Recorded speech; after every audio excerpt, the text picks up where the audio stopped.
Chapter 18. Now Jehoshaphat had riches and honor in abundance, and joined affinity with Ahab.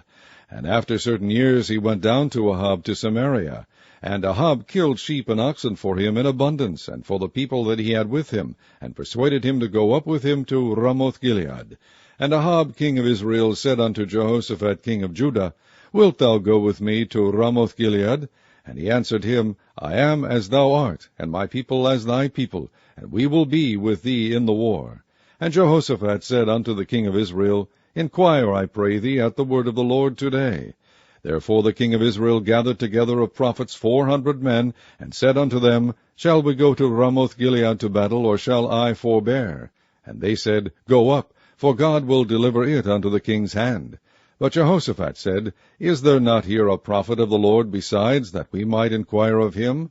And the king of Israel said unto Jehoshaphat, There is yet one man by whom we may inquire of the Lord, but I hate him, for he never prophesied good unto me, but always evil. The same is Micaiah the son of Imlah. And Jehoshaphat said, Let not the king say so. And the king of Israel called for one of his officers, and said, Fetch quickly Micaiah the son of Imlah. And the king of Israel and Jehoshaphat king of Judah sat either of them on his throne, clothed in their robes. And they sat in a void place at the entering in of the gate of Samaria, and all the prophets prophesied before them. And Zedekiah the son of Kenaanah had made him horns of iron, and said, Thus saith the Lord, With these thou shalt push Syria until they be consumed. And all the prophets prophesied so, saying, Go up to Ramothgilead and prosper, for the Lord shall deliver it into the hand of the king. And the messenger that went to call Micaiah spake to him, saying, Behold, the words of the prophets declare good to the king with one assent. Let thy word therefore, I pray thee, be like one of theirs, and speak thou good.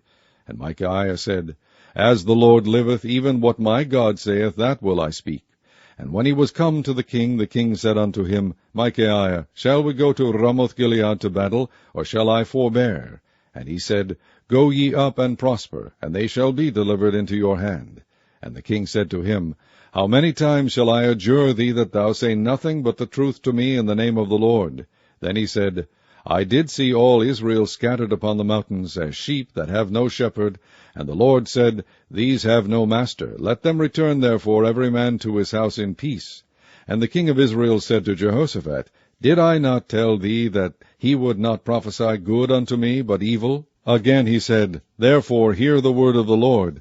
I saw the Lord sitting upon his throne, and all the host of heaven standing on his right hand and on his left. And the Lord said, Who shall entice Ahab king of Israel, that he may go up and fall at Ramothgilead?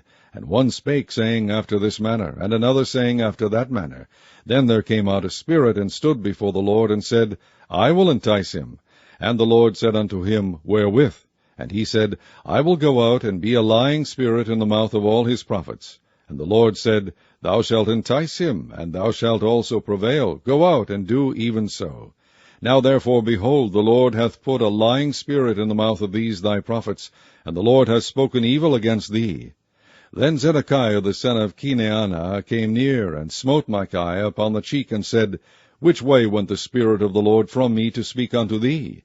And Micaiah said, Behold, thou shalt see on that day, when thou shalt go into an inner chamber to hide thyself. Then the king of Israel said, Take ye Micaiah, and carry him back to Amman the governor of the city, and to Joash the king's son, and say, Thus saith the king, Put this fellow in the prison, and feed him with bread of affliction, and with water of affliction, until I return in peace. And Micaiah said, If thou certainly return in peace, then hath not the Lord spoken by me? And he said, Hearken, all ye people. So the king of Israel and Jehoshaphat the king of Judah went up to Ramothgilead. And the king of Israel said unto Jehoshaphat, I will disguise myself, and will go to the battle, but put thou on thy robes. So the king of Israel disguised himself, and they went to the battle.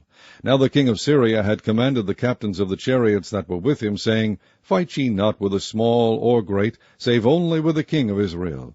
And it came to pass, when the captains of the chariots saw Jehoshaphat, that they said, It is the king of Israel. Therefore they compassed about him to fight. But Jehoshaphat cried out, and the Lord helped him, and God moved them to depart from him. For it came to pass that, when the captains of the chariots perceived that it was not the king of Israel, they turned back again from pursuing him. And a certain man drew a bow at a venture, and smote the king of Israel between the joints of the harness.